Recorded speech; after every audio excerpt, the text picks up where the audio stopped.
All right, Krystal, what's on your radar? Well, all of this week, I am exploring the best and the worst on offer from a prospective Biden administration or a second term of Trump. On Monday, I laid out the grim future of a continuation for Biden of his lifelong corporatism. On Tuesday, I talked about the chaos and impotence of a reelected Donald Trump continuing on his current trajectory. Today, it's time to look a little bit on the bright side. As I've said, I think the most likely outcome for both of these men is that they just continue their lifelong habits and patterns.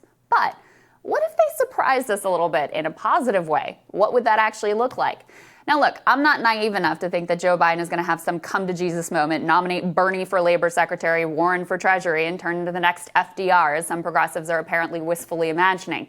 Any positive movement is going to be rooted in qualities and instincts and survival skills that he has used across more than 4 decades in Washington. So to imagine Joe showing courage on a few issues, making measurable progress on a few things, I asked myself, what were the standout moments from Joe Biden's long career, and what led him to buck his long-standing pattern occasionally of going with the terrible flow? So maybe the most courageous moment in Joe Biden's career was this one, when he got out in front of Barack Obama back in 2012, kind of crazy that it was that recent, on the issue of marriage equality. Is that what you believe now? That's what I believe. And you're comfortable with same-sex marriage now? Look, I am Vice President of the United States of America. The President sets the policy. I am absolutely comfortable with the fact that men marrying men, women marrying women, and heterosexual men and women marrying women are entitled to the same exact rights, all the civil rights, all the civil liberties. And quite frankly, I don't see much of a distinction. So why did he undermine Obama and ultimately force Obama's hand into also embracing marriage equality before that heated 2012 election? Well, Joe explains exactly why in that same interview. I was speaking to a group of gay leaders in Los Angeles 2 weeks ago. And one gentleman looked at me in the question period and said, "Let me ask you, how do you feel about us?" And I had just walked into the back door of this gay couple, and there were their 2 adopted children. And I turned to the man who owned the house. I said, "What did I do when I walked in?" He said, "You walked right to my children. They were 7 and 5 and giving you flowers." And I said, "I wish every American could see the look of love those kids had in their eyes for you guys, and they wouldn't have any doubt about what this is about." A gay couple with beautiful children had gotten to him. They had touched his humanity. And you see, the one really positive quality about Joe Biden, and the main reason, frankly, why I think he's likely to get elected next week, is that unlike Obama, unlike Hillary, unlike Mayor Pete, he's not a snob, and he's not an intellectual. And I don't mean that as a criticism either. I actually mean it as a compliment. So in order to survive and thrive, surrounded oftentimes by superior intellects, Joe Biden has developed what I described before as an amalgamation of slogans, cliches, and anecdotes. He's kept this sort of representative sample of actual real human beings, many of them working class, in his head. You have to remember, Joe really imagines himself as working class Joe from Scranton. It's a powerful self-conception and one he'd be loath to acknowledge a contradiction to. So if some individual human being happens to break through to him on an important issue, he may actually show some courage, may actually make a move like this one on gay marriage that is surprising in the context of his overall instinct to tack to the center always with disastrous results.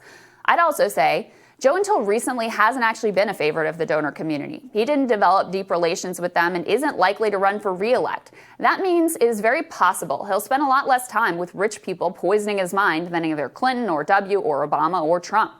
Now, another area where decent results have come from Joe is maybe even more promising. So Joe has also made a few good moves out of an effort to clean up previous messes that he himself has created. So after his disastrous handling of the Anita Hill hearings, Joe needed to prove that he wasn't a horrible sexist and that he did, in fact, care about sexual assault and trauma. So to dig himself out of the mess, he fought for and passed the Violence Against Women Act. You can see some glimmers of this on his embrace at long last of the correct position on the bankruptcy legislation that he had passed on behalf of the credit card industry. In both of these instances, Joe's self-conception collides with some act of his political career in a way that he simply can't reconcile. He views himself as a family man and champion of women, so he couldn't let the stain from the Hill hearing stand. He views himself as a working class champion, so he couldn't sustain a position that was so obviously detrimental to working class people and moms. Lord knows Joe has plenty of other messes to clean up and areas where his actions do not come close to matching his self-conception. The 94 crime bill is an obvious one, since he also views himself as a great ally and friend to the black community. These areas of dissonance are fruitful terrain for possible change. Finally, Joe's a guy with a chip on his shoulder. The kid with the stutter, the lackluster student, the C intellect. This has led him to not be a snob, but it's also made him want to prove people wrong, prove the doubters wrong. There was a notable line from the last debate that got me thinking in this direction. Take a listen. Okay, Vice President Biden, yes, this is for you. Your health care plan calls for building on Obamacare. So my question is, what is your plan if the law is ruled unconstitutional by the Supreme Court? You have 2 minutes uninterrupted. What I'm going to do is pass Obamacare with a public option. It'll become Biden care. Did you hear that there? He wants to turn Obamacare into Biden care. I think there's actually a little insight into his psychology there. Remember, according to Politico's reporting, even as Vice President of the United States, all the dead-eyed, straight-A smarty pants of the Obama administration, they looked down on Joe. They humored him. They sometimes held him in contempt because he didn't have their shiny intellects or go to a fancy school. Obama dragged his feet backing Joe. He kept him out of the race in 2016. He stayed out of the 2020 primary and only intervened to help once there were literally no other choices. Biden was reportedly bitter that Obama, quote, didn't lift a finger to help him. And Obama reportedly cautioned his elite circle not to underestimate Joe's ability to F things up. Maybe the single most animating force for Joe in this presidency will be to prove the naysayers wrong. He would love nothing more than to outshine Obama, create more lasting change, erase Obamacare, and make it Biden care. If there's one thing I know, it's never to underestimate the ego, and the male ego in particular. Joe Biden, determined to one-up President Obama, may indeed surprise with a few forceful actions that we didn't really see coming. Now, I don't want to sugarcoat any of this. I don't see any world in which Joe summons the vision to truly do what's necessary for the country. I don't see any chance that he does what's required to fundamentally transform the nation in favor of the working class, end the wars, and forge a new vision.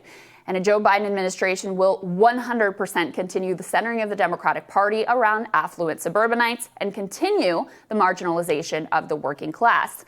But it's not crazy to think that he may surprise us in a few small but significant ways. Looking at his career, it's the best that we can hope for. Meanwhile, I suggest we all pray that his old white guy vibe and standard issue American political rhetoric is enough to keep the country together until we can get someone in place who might help actuate the answers that we actually need.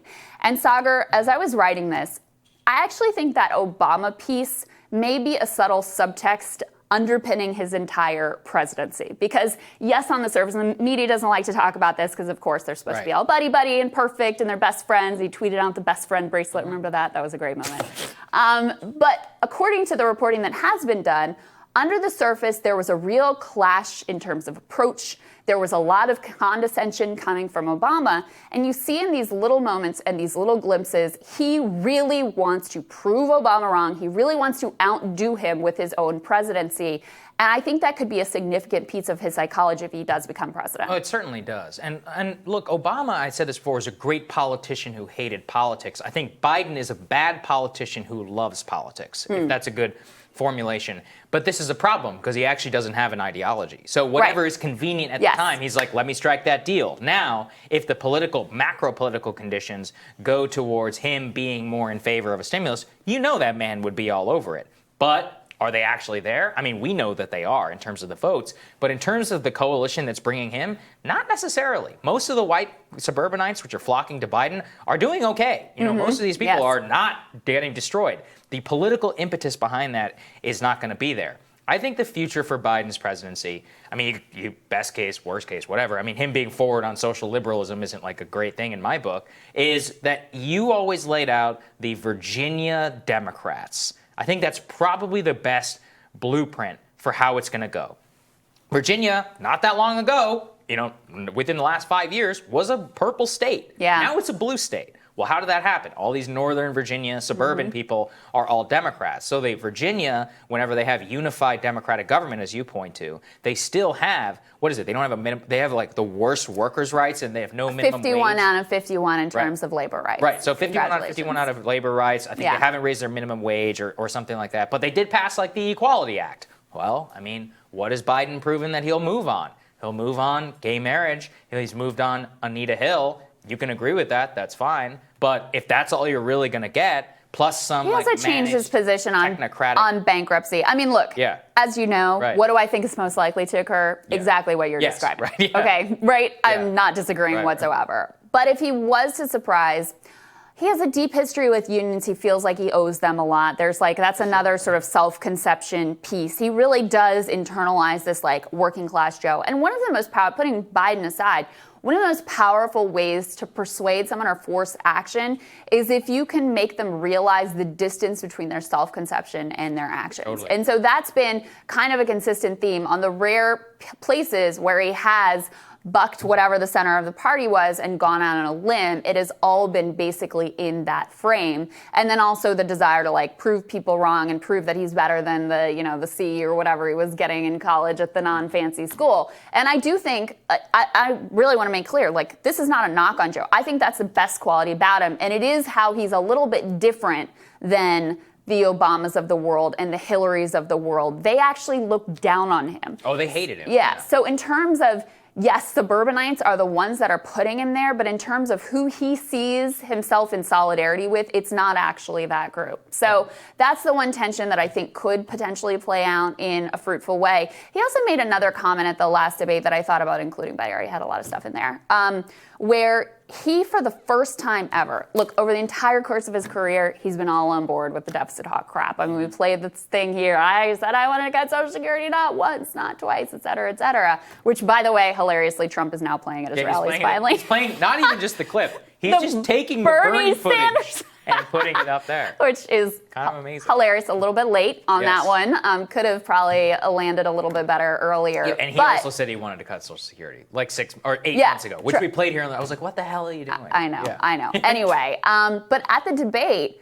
Joe actually explained about the deficit that, he sort of bucked that old, oh, we got to balance the budget thing and laid out a more progressive view and ideology thinking behind the deficit. And that was the first, I was like, that's interesting because we've never heard that before. So again, I don't want to sugarcoat this.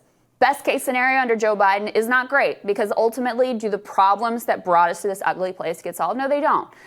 But can he surprise in a few ways? Can it be a little bit marginally better for working class people? Maybe, and maybe we can hold on until you can actually get someone in there who knows what to do and is capable of doing it. Yeah, I think that's right. I think that's the best case.